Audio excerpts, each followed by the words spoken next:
kulanti wacan oo wanaagsan daawadayaal ku soo dhawaada wararkii ugu dambeeyay qodobada aad daawan doontaana waxa ugu waaweyn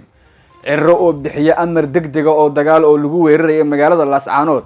maxaa ka jira in Somaliland awood ciidan ay kula wareegaysa magaaladaasi tallaabo ay qaadayaan ciidankii ugu badnaa iyo hub ay tijaabiyeen macluumaad xasaasi oo ka imaanaya furmaha dagaalka iyo sidoo kale goobo kale oo la xiriira deegaanada isku hor fadhiyaan Somaliland iyo qaatumo macluumaadka kale ee daawad doontaana waxa qayb ka noqonaya maleeshiyaadkii argagixisada Al-Shabaab oo dhaawacyadoodii dawladaan ay ugu geeriyoodeen dhul hood ah oo maalmihii ugu dambeeyay ku sugnaayeen iyo warar kale ayaa daawan doontaan oo la xiriira waqooyiga Soomaaliya deegaanada dhaca inta faafahinta aan guda galin waxaan ka dalbanayaa in muuqaalkan aad noo share gareyso meel fog gaarsiiso like saarta sidoo kale muuqaalka aad rukumato barteena Race TV si aad u daawato wararka iyo macluumaadka xasaasiga ee halkan aynu soo gelino sidoo kalena fura gambaleelka oo qayb ka noqdo dadka nagu xiran ee macluumaadka halkan ka hela waa hagaag aynu ku horeyno wararka ka imaanaya deegaanada Somaliland waxa ay muujinayaan in xilligani uu bilowday tallaabo culus oo degdeg ah oo uu qaaday madaxweynaha Somaliland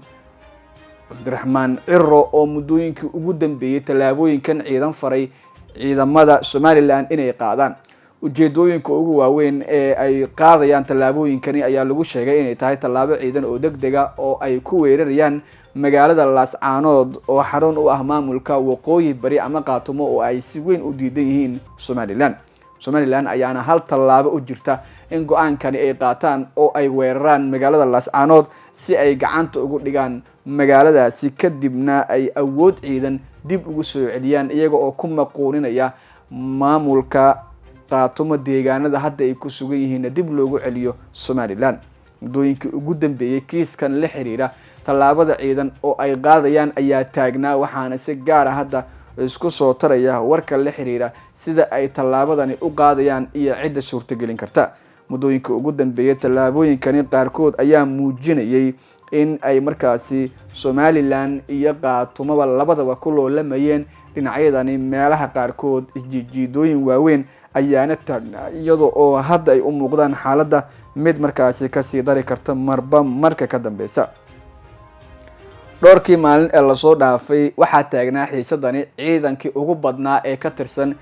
maamulka waqooyi bari ee firdhiyo uu hogaamiye ayaana gaaray meelaha la isku hor fadhiyo iyada oo ay Somaliland dhankeedu qaadeen tallaabadii ugu weyneed ee ciidan ay gudaha ugu galayaan magaalooyinka qaarkood oo tallaabooyinkani ay u qaadeen waxaa sidoo kale ay u muuqataa hadda xiisadani mid ka sii dari karta oo marba marka ka dambeysa xaaladda iyo xasarada siyaasadeed ee taagan sare u qaadaysa Somaliland ayaana tallaabooyinkani u qaaday dhowr arrimood iyada oo isku xirtay ama isku lifaaqday sida ka muuqata tallaabooyinkani degdega ah oo ay qaadeen dhaqdhaqaaqyada culus ee socda hadda ayaana muujinaya sida ay uga go'an tahay tallaabadani inay qaadaan ama ay u sii xoojinayaan sidoo kalena ay si gaar ah ugu wajahayaan xaaladaha isbiirsaday ee siyaasadeed ee taagan iyo dhaqdhaqaaqyada hadda socda sidoo kalena ugu waaweyn yihiin in ay awood ciidan ku maqooniyaan ama ku wajahaan xaaladda hadda taagan Cirro dhankiisa waxa uu golka dagaalka isugu yeeray dhammaan saraakiisha ciidamada Somaliland oo loogu baaqay ama la faray in degdeg ay u qaadaan weerarka dhana maamulka firdhiyo uu hogaamiyo sidoo kalena ay si degdeg ah awood ciidan ku gaaraan Laascaanood iyo meelaha kale ee u dhow Cirro ayaana hadda weerar ku ah magaalada Laascaanood tallaabadan uu qaadayo ayaana waxa ay tahay mid ugu dambeysay ee ciidan ee lagu maqoonin karo awoodda deegaanadaasi hadda ay ku sugan yihiin ciidamada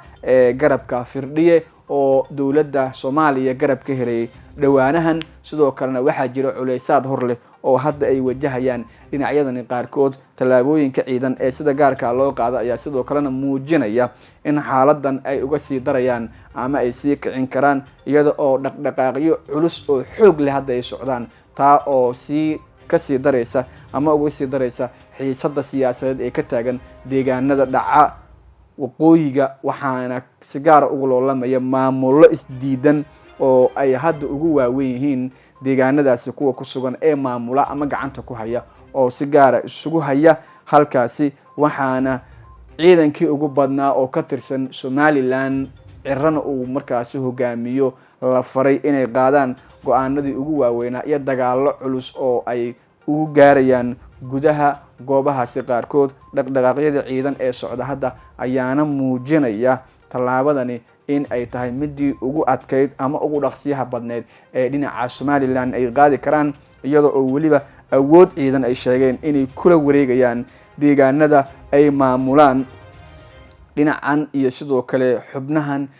sida weyn hadda dowladda federaalka ama dowladda dhexe ay si gaar ah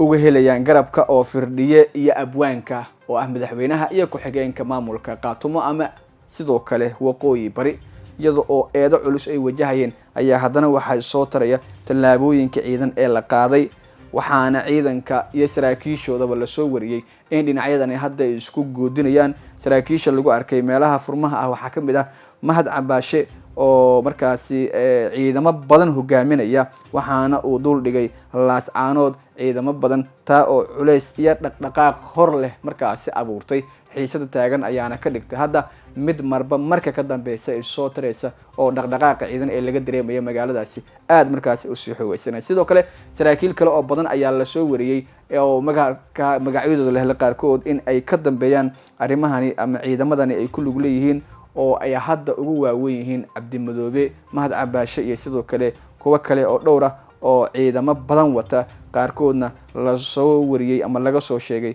inay ku sugan yihiin meelo furmo ah oo ay muddooyinkii ugu dambeeyaba si gaar ah ugu la dagaalamayeen ciidamada maamulka markaasi halkaasi ka jira oo si gaar ah ay isku hayeen. dhowrkii maalin ee ugu dambeeyana waxaa socday dhaqdhaqaaqyo culus oo ay qaadeen ciidamada dhinacyadan iska soo horjeeda. loolanka ayaana hadda u muuqda mid marba marka ka dambeysa soo taraya oo dhaqdhaqaaq ciidan oo xoog leh ayaa laga dareemayaa deegaanadaasi qaarkood. horey waxaa isku hayay Qaatumo iyo sidoo kale beesha Warsangeli oo si weyn hadda isku diidanaa. qaar ka mid ah lifaaqyada la helay ayaana muujinayay in xiisada taagan ay sare u qaadeen dhinacyadani, walow ay dhaqdhaqaaqyada qaarkood muujinayaan sidoo kale inay yihiin kuwa xasarada iyo xaaladda siyaasadeed ee taagan sare u qaadi kara, inkastoo aanan si dhaba loo xaqiijin karin sida ay markaasi arrintani ku meel mari karto ama ay ku dhawoobi karto. walow ay markaasi ciidamada Somaliland hadda qaadayaan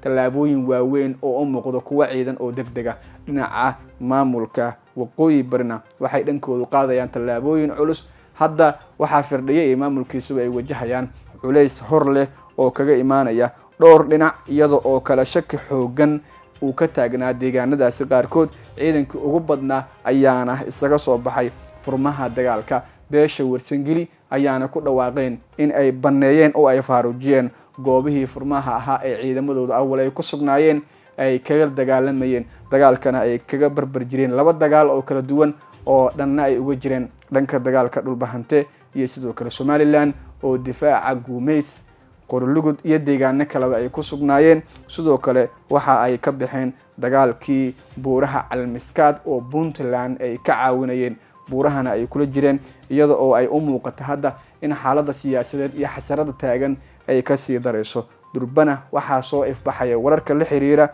in si degdega looga jawaabayo fariimaha ka imaaday cuqaasha iyo waxgaradka beesha Warsangeli oo ay dhankoodu kaga dhawaaqeen in si degdega arrintani looga hortago oo la muujiyo isku duubnida dhankooda ah. Firdhiye awal waxa uu maaro u lahaa xiisadan haysatay iyo arrintan dagaalka ee ku furnayd, balse hadda mar kale waxa u biirsanaya oo ugu biiray xaaladana uga sii daraya middan hadda taagan. Ciro ayaana awood ciidan markan ku qabsanaya magaalada Laascaanood. Hargeysa ayaana duulaankii ugu xooganaa waxaa kaga soo dhaqaaqay ciidankii ugu badnaa oo kumanaan askari ah oo u soo ruuqaansaday dhanka iyo magaalada Laascaanood oo xarun u ah maamulka SSC Qaatumo ama Waqooyi Bari Soomaaliya, oo si gaar ah muddooyinkii ugu dambeeyay hoggaankeedu ay u wajahayeen culaysaad culus oo kaga saaran dhinacyadaasi qaarkoodna ay si gaar ah ugu wajaheen kadib markii dhawaanahan ay soo ifbaxeen in dhinacyadani qaarkood ay doonayaan tallaabooyin ciidan oo degdega in la qaado oo looga jawaabo arrimaha taagan iyo xiisada culus ee dhinacyada u dhaxaysa walow isdiidooyin waaweyn ay muuqdaan haddana waxaa si gaara markani loo muujinayaa in Somaliland iyo Khaatumo ay ku loolami karaan mar kale arrimahan la xiriira dagaalkan, iyada oo qayla dhaanta ka soo baxaysa dhanka iyo deegaanada markaasi Dhahar iyo goobo kale oo Buuhoodle ay ka mid tahay ay ugu waaweyn yihiin in beesha Warsangeli ay qaateen go'aano culus oo ay arrintaasi uga jawaabayaan, iyo in ugaaskii ama nabadoonkii ama caaqilkii la dilaba ay u muuqato in ay kaga jawaabayaan eedaha culus ee hore loogu jeedinayay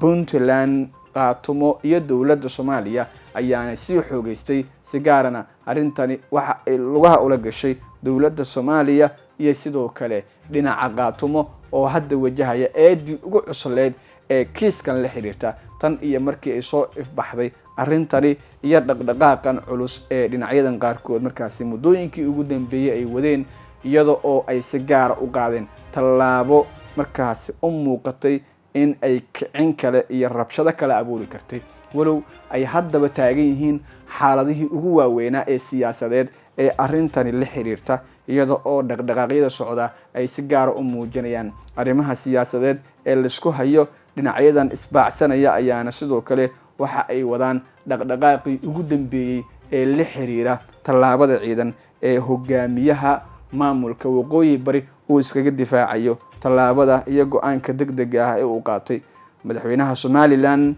Cabdiraxmaan Ciro oo muddooyinkii ugu dambeeyay oo bixiyay amaro waaweyn oo si gaar ah markaasi u taabanaya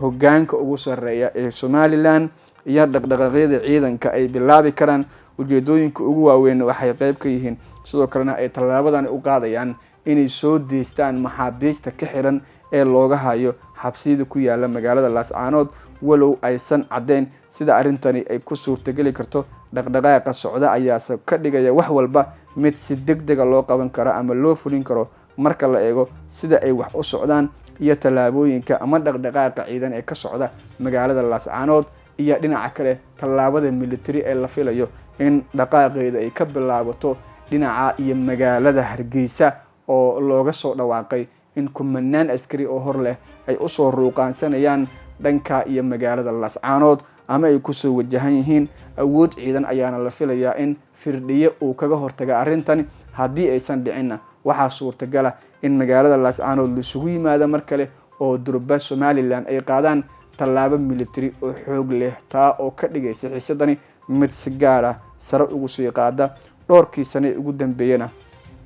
waxay ahaayeen arrimahani kuwa taagan oo la xiriiray dhaqdhaqaaqyada ciidanka ay sameynayaan iyo tallaabooyinka military ee socda. firdhiye ayaa dhankiisa ku goodiyay in uu dagaal culus la gelayo Ciro haddii uu soo weeraro maamulka Waqooyi Bari. ciidan iyo diyaarado ayuuna dul geystay halkaasi oo uu ku ilaalinayo amniga iyo badqabka deegaanadaasi qaarkood oo u arko in xilligani ay ka hortagi karaan shaqaaqa kasta iyo culays walba oo yimaada, iyada oo magaalada Laascaanood dusheeda lagu arkay diyaarado dagaal oo dul heehaabaya kuwa oo sheeda kaga socda xaaladda magaaladaasi iyo dhinaca ay u badan karto, iyadoo si gaar ah hadda la soo warinayo in Muqdisho laga qaaday kumanaan askari oo hor leh oo la geeyay magaaladaasi si loola socdo xaaladda guud ee Laascaanood iyo in laga hortago qorshaha Ciro iyo Somaliland ay ku doonayaan inay ku weeraraan magaaladaasi oo durba dhaqdhaqaaq culus oo hor leh uu ka socdo, muujinayna sidoo kale dhaqdhaqaaqaasi in xaaladda ay isbedeli karto. haddii aynu ka soo tagno wararka la xiriira waqooyiga, markana dhinaca kale waxaynu eegaynaa wararka la xiriira koonfurta Soomaaliya iyo sidoo kale dhulka hoodka ah ee dhaca gobolada dhexe ee dalka. ogeysiis muhiim ah. cisbitaalka Samakeer waxa uu bilaabay 6 bishii Julaay oo daaweyn iyo qaliimo ay fulinayaan khubaro u dhalatay dalka Suudaan, kuwaasi oo kala ah Dr. Osama Gasmal Said oo qabiir ku ah cudurrada haweenka iyo taranka IVF, iyo Dr. Maxamed Cabdilxamiid oo ku takhasusay qaliimada guud iyo bogsakarowga. la kulanka dhaqaatiirtu waa lacag la'aan. qiimaha qaliimada waxaa la dhimay 50% waxa ayna socon doonaan muddo 45 cisho ah. ee horay u gaar Samakeer oo ku yaala Kaasa Balbalaare ka soo horjeedka saldhigga Hodan. waxaa warar soo baxay saacadihii ugu dambeeyay ee saakay ay muujinayaan in maleeshiyaadkii ka tirsanaa argagixisada Al-Shabaab ee ku dhaawacmay dagaalkii Ceel Dheer toddobaadkii hore ay ku qaadeen kooxdu ayaa wajahaya xaalad aad u daran qaarkood, iyada oo lasoo wariyey in qaar ka mid ah xubnihii ama maleeshiyaadkii ku dhaawacmay dagaalkaasi dawo-la-aan ay ugu geeriyoodeen dhulka hawdka ah ee dhaca aagga deegaanka Coosweyne ee gobolka Galgaduud, halkaasi oo maalmihii lasoo dhaafay maleeshiyaadka ay geeyeen kooxdu.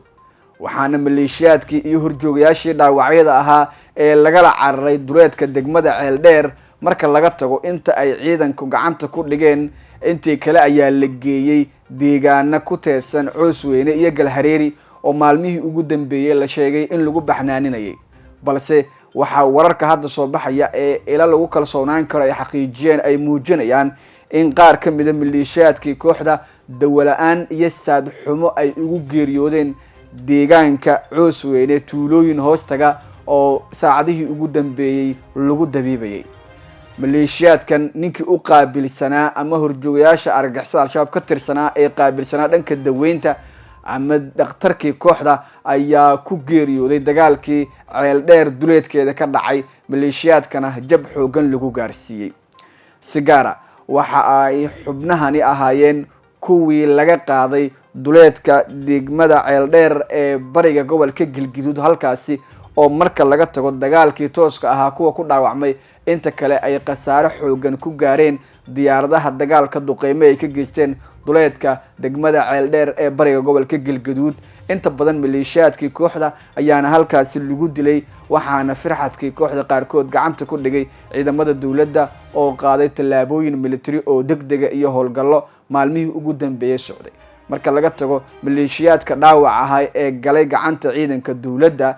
waxaa kuwii kale hadda ay qaarkood la ildaran yihiin xanuunadii iyo dhaawacyadii soo gaaray, halka qaar kalena lasoo wariyey inay u geeriyoodeen ama ay u dhammaadeen maleeshiyaadkaasi dawo-la-aan ka jirta deegaanada kooxdu ay ku sugan yihiin. ciidanka dawladda ayaa hareereeyey goobihii saadka ay u mari jireen kooxda, waxaana sidoo kale laga jaray dhammaan agabyadii iyo saadkii ciidan ay heli jireen oo ay ugu weynaayeen dawooyinkii. gobolka Shabeellaha Hoose ay ahayd markii ugu dambeysay oo kooxda dawooyin iyo sidoo kale sariirihii gargaarka degdega ah looga furtay, mar kalena waxay wajahayaan hadda jab xoogan, iyada oo maleeshiyaadkii ugu badnaa oo ka tirsan argagixisada al-shabaab ay khasaare xoogan ka soo gaareen dagaalkaasi, ugu dambeyn u geeriyoodeen. dhaawacyadii qaar ka mid ah horjoogayaasha kooxda ayaana la sheegay inay ku jireen dadka u geeriyooda dhaawacyadii dagaalkii Ceeldheer ka gaaray ee la geeyey aagga Coosweyne muddooyinkii ugu dambeeyana lagu baxnaaninayay.